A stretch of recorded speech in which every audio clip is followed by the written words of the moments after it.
Torej, matura, predvsem najprej splošna, pa seveda tudi poklicna,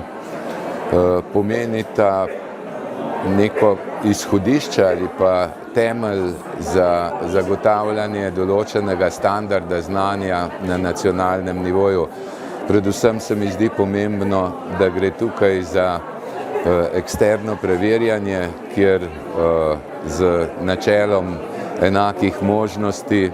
seveda dosegamo tudi določeno stopnjo pravičnosti vzgoje in izobraževanja. Hkrati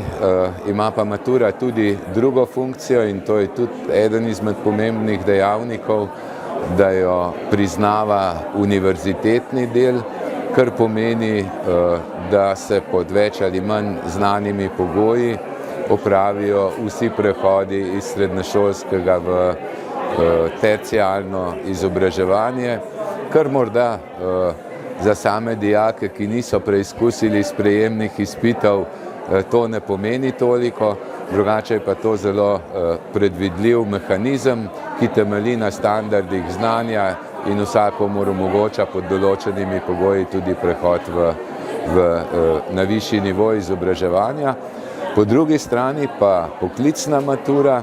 ki ima praviloma izhod v višje in pa visoko strokovno izobraževanje,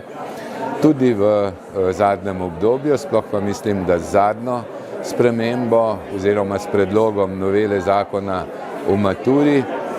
omogoča, da tisti dijaki, ki so motivirani in pripravljeni vložiti napore v znanje, dosegajo takšen standard znanja, da imajo možen prehod tudi na univerzitetno izobraževanje. No, sam mislim, da je maturitetni standard in pa matura v slovenskem šolskem prostoru nastavljena po mednarodnih standardih, tako da lahko zatrdim, da in način preverjanja znanja, celotna logistika in standardi znanja so primerljivi z najrazvitejšimi državami na tem področju.